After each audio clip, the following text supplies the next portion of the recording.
Hello friends, welcome to Riyaz classes. आज के session में we will study about the topic stock exchanges in India. This topic is part of unit 10 capital market of the subject business environment MCO 4 MCOM second year IGNOU. Before we begin, if you like the videos that I'm sharing, do hit the like button. Do share your comments to let me know you find all this useful for your studies. Also, don't forget to subscribe so that you won't miss out on watching and learning from my videos. चलिए शुरुआत करते हैं आज के topic की, जो कि है स्टॉक एक्सचेंजेस इन इंडिया। तो अगर हम इंडिया के स्टॉक एक्सचेंजेस की बात करें, इन सब की शुरुआत हुई थी 1875 में। 1875 में मुंबई में इंडिया का पहला ऑर्गेनाइज्ड स्टॉक एक्सचेंज स्टार्ट हुआ था इन द ईयर 1875, और इसी का नाम रखा था जो आजकल हम बोलते हैं BSE, यानी कि बॉम्बे स्टॉक एक्सचेंज, इसी का नाम था। सो BSE या फिर बॉम्बे स्टॉक एक्सचेंज जो है मुंबई में स्टार्ट हुआ था इन द ईयर 1875, और ये हमारे इंडिया का पहला ऑर्गेनाइज्ड स्टॉक एक्सचेंज था। इसके बाद और भी सिटीज़ में, यानी कि अहमदाबाद में भी अहमदाबाद स्टॉक एक्सचेंज आया 1894 में। सो 1894 में अहमदाबाद स्टॉक एक्सचेंज आया, फॉलोड बाय 1908 में कोलकाता स्टॉक एक्सचेंज भी आया। सो सबसे पहला हमारा जो ओल्डेस्ट, अगर हम बात करें ओल्डेस्ट कौन सा है, यहाँ पे BSE हमारा ओल्डेस्ट है। सो बॉम्बे स्टॉक एक्सचेंज 1875 में बना था, जो कि हमारा ओल्डेस्ट स्टॉक एक्सचेंज है इंडिया का। इसके बाद हमारा अहमदाबाद स्टॉक एक्सचेंज आया, then which was followed by Kolkata Stock Exchange in 1908.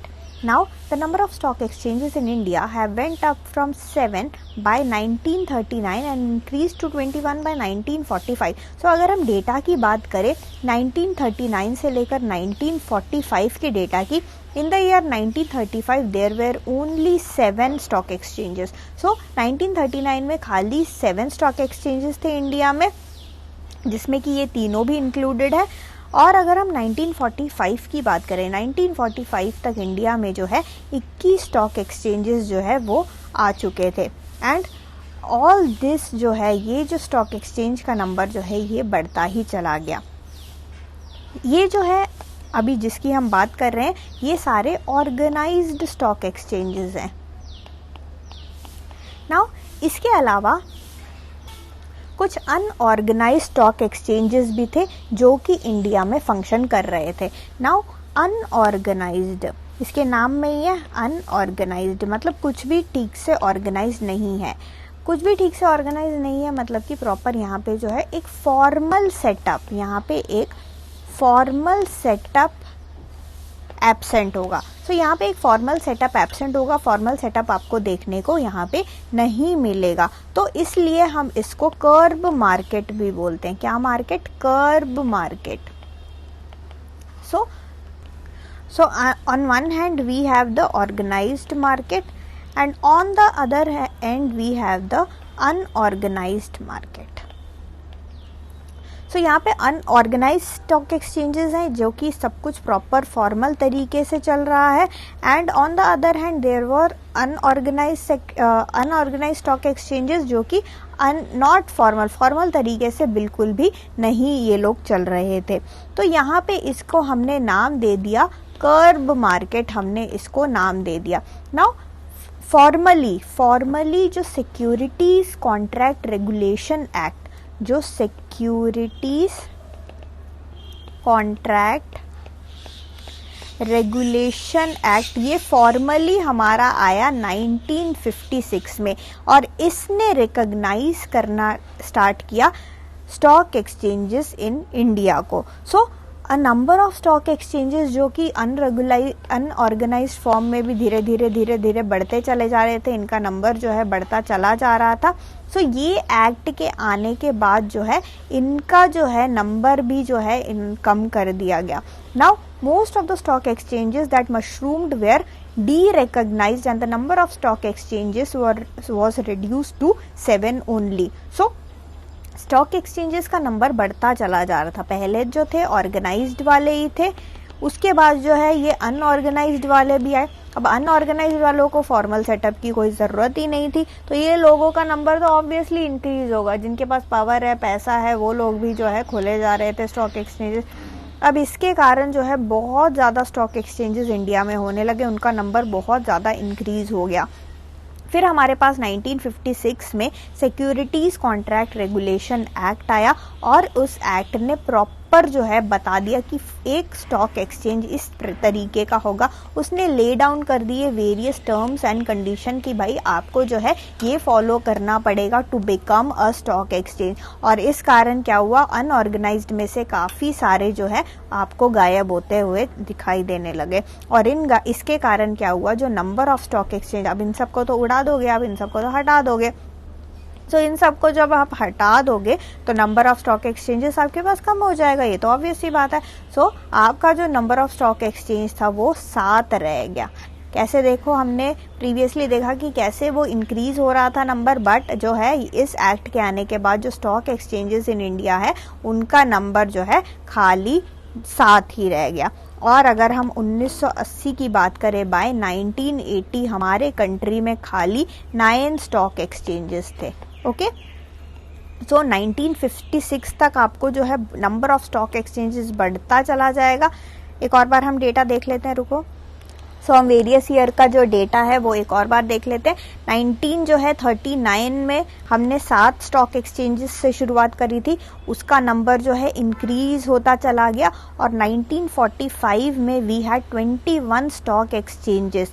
And इसके बाद जो है नंबर अगेन जो है इंक्रीज होता चला गया, क्योंकि बहुत सारे अनऑर्गेनाइज्ड जो है स्टॉक एक्सचेंजेस जो है वो भी स्टार्ट होने लग गए, वो भी बनते चले गए, जिनका कोई भी किसी भी प्रकार का फॉर्मल सेटअप जो है वो नहीं था। And we started calling them the kerb market. But 1956 में we got the securities regulation act. जो सिक्योरिटीज रेगुलेशन एक्ट है वो पास हुआ और इसके पास होने के बाद the number of stock exchanges जो है it started decreasing and it came down to 7 तक वो चला गया। अब देखो कहाँ 21 है, कहाँ 7 है, और इस बीच में तो और बढ़ गया होगा, जिनका डेटा फिगर हमारे पास है नहीं, वो सारा कट छटके जो है उन सबको हटा के हमारे पास फाइनली 7 रह गया। और हमारे पास 1980 का डेटा है कि 1980 में जो है हमारे कंट्री इंडिया में 9 स्टॉक एक्सचेंजेस थे। सो बाय 1980 हमारे कंट्री में 9 स्टॉक एक्सचेंजेस थे। बट अगर हम प्रेजेंट डेट की बात करें, अभी प्रेजेंट डेट में वी हैव 24 या At present we have 24 stock exchanges. So आज के डेट में we have 24 stock exchanges. इनमें से 22 जो है रीजनल स्टॉक एक्सचेंजेस है, 22 are regional stock exchanges and the 2 are national stock exchanges. So at present अगर कोई पूछे कि हमारे कंट्री में कितने स्टॉक एक्सचेंजेस है, you can say that at present we have 24 recognised stock exchanges. Okay, recognised हमारे पास 24 स्टॉक एक्सचेंजेस है, जिसमें कि 22 जो है आपका रीजनल है एंड 2 जो है वो नेशनल है। और अगर हम नेशनल लेवल स्टॉक एक्सचेंजेस की बात करें तो ये नाम तो सबको पता होगा, NSE, okay, and OTCEI, over the counter exchange of India. So ये जो 2 है नेशनल लेवल के, that is national stock exchange and the over the exchange counter of India. और इन दोनों का लोकेशन, ये दोनों कहाँ पे लोकेटेड है, मुंबई में लोकेटेड है ये दोनों। सो अब हम NSE की कहानी देख लेते हैं। जो नेशनल स्टॉक एक्सचेंज है, जो नेशनल लेवल के स्टॉक एक्सचेंज है, उनमें से एक है हमारा NSE। सो NSE की अगर हम कहानी देखें, वो एक लीडिंग फाइनेंशियल इंस्टीट्यूशन जो है, एक इंडिया का एक लीडिंग फाइनेंशियल इंस्टीट्यूशन है, वो उसको प्रमोट कर रहा है। NSE की स्थापना कब हुई थी, 1992 में, एंड इसने अपना ऑपरेशन स्टार्ट किया था 1994 में। So it was commenced in 1992 and it started its operation in the year 1994।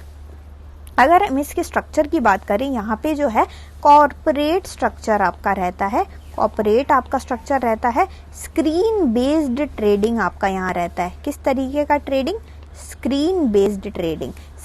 Screen based trading आपको देखने को मिलेगा। एंड पहले ही जैसे हमने बताया कि ये कौन से लेवल में आता है, ये एक नेशनल लेवल स्टॉक एक्सचेंज है, तो इसका जो है कवरेज भी, अगर हम कवरेज की बात करें, पूरा नेशन लेवल इसका जो है कवरेज रहेगा। नेक्स्ट अगर हम बात करें, वो जो सेकेंड जो नेशनल लेवल स्टॉक एक्सचेंज में जो सेकेंड है वो आता है OTCEI, जिसका फुल फॉर्म क्या है, over the counter exchange of India. इसका फुल फॉर्म आपको पता होना चाहिए, over the counter exchange of India. So ये जो OCTEI है ये भी वेरियस फाइनेंशियल इंस्टीट्यूशंस ही प्रमोट कर रही है। देखो ये जो भी स्टॉक एक्सचेंजेस है ना, इनको बैक कौन कर रहा है, कोई ना कोई बड़े financial institution. So big financial institutions ही इनको बैक कर रहे हैं। NSE को भी एक बड़ा फाइनेंशियल इंस्टीट्यूशन प्रमोट कर रहा है, उसको बैक कर रहा है। सिमिलरली OCTEI की अगर हम बात करें, जो over the counter exchange of India है, इसको भी जो प्रमोट कौन कर रहा है, मेजर जो हमारे जो लीडिंग फाइनेंशियल इंस्टीट्यूशंस हैं, जैसे कि UTI हो गया, ICICI बैंक हो गया, then we have IDBI, we have IFCI, then we have LIC। तो ये सारे जो financial institution and all these are big names, ये सारे जो है इसको जो है स्टार्ट किया, इनको बैक किया इसने। ये सारे हमारे अवेलेबल थे ऑन सितंबर 1992। सो यहाँ पे सितंबर 1992 में जो है इसकी स्थापना हुई।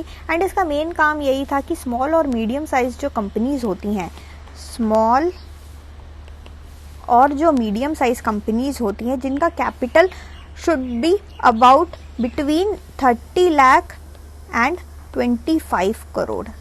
सो ये तो स्मॉल ही है, स्मॉल भी है, 30 लाख का 30 लाख का स्मॉल कंपनी होगा, 25 करोड़ तक जो है आपका जो है मिड लेवल कंपनीज जो है इसमें आ जाते हैं। सो ये केटर मेनली करते थे जो मिड लेवल होते हैं और जो स्मॉल कॉर्पोरेट्स होते हैं और जो एंटरप्रेन्योर्स होते हैं, उन सबको जो है वो सब जो है रेस कर सकते हैं कैपिटल इसमें एक प्रॉपर इफेक्टिव मैनर में। तो ये मेनली यहाँ पे टारगेट आपका रहता था, यहाँ पे जो मेनली कंपनी बेस आपका जो रहता था वो स्मॉल और मिड कॉर्पोरेट सेक्टर आपको यहाँ पे देखने को मिलता था। तो यहाँ पे अगेन अगर हम इसका जो बात करें, नेशनल लेवल का है, नेशनल लेवल का एक स्टॉक एक्सचेंज है ये।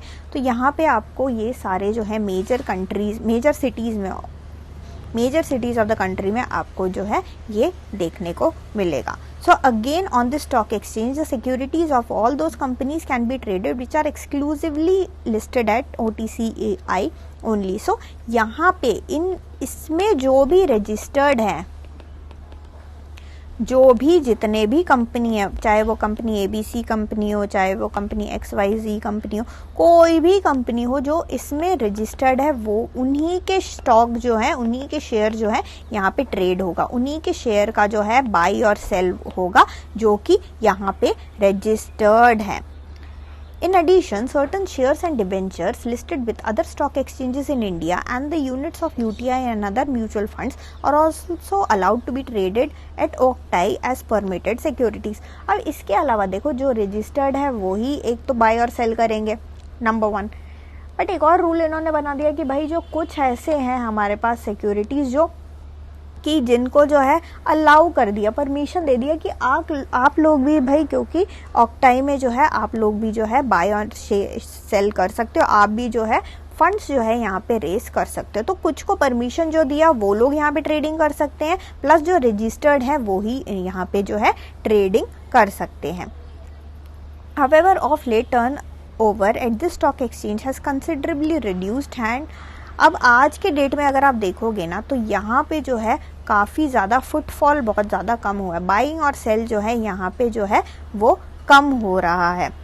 एंड आज के डेट में अगर आपको नेशन वाइड कवरेज चाहिए, नेशन वाइड कंपनीज में आपको जो है आपको नेशन वाइड से आपको फंडिंग रेज करना है, इन्वेस्टमेंट अपॉर्चुनिटीज़ अगर आपको फुल चाहिए, तो आज के डेट में 2 स्टॉक एक्सचेंजेस है जहाँ पे लेन देन रहता है, दैट इज़ योर BSE तो है ही, second one is your NSE।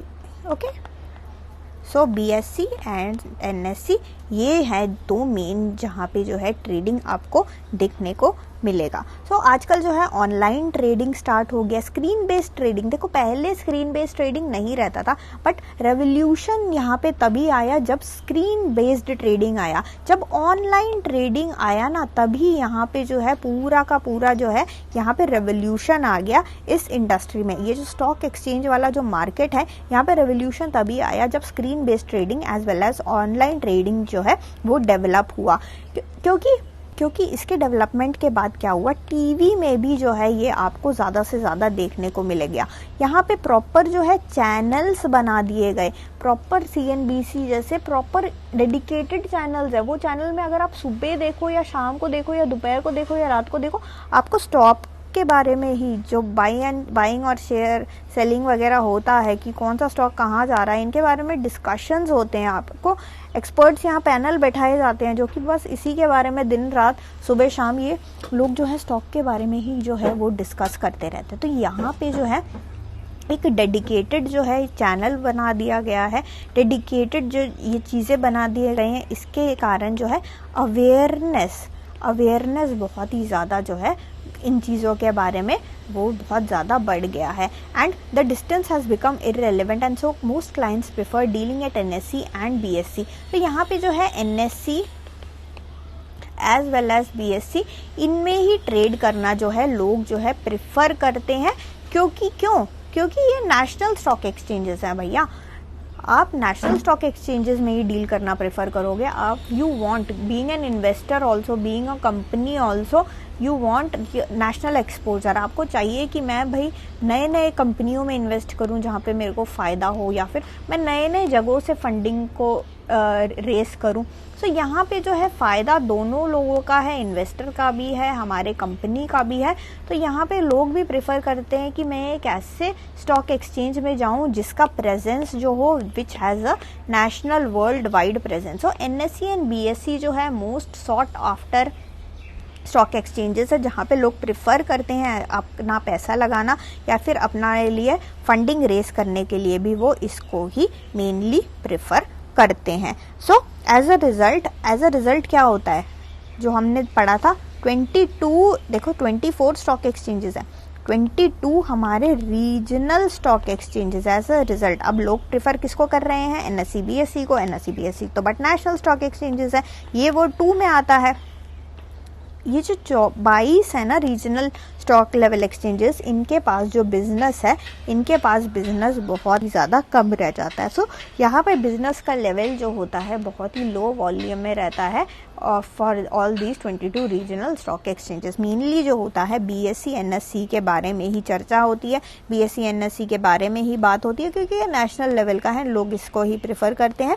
सो यहाँ पे business, maximum volume of business जो है यहाँ पे NSE BSE में ही आपको देखने को मिलेगा। रीजनल स्टॉक एक्सचेंजेस में आपको बिजनेस जो है वो बहुत ही ज़्यादा कम देखने को मिलेगा। So that's it for this session. Thank you so much for watching. Like, share and subscribe to Riya's classes. Thank you and bye bye.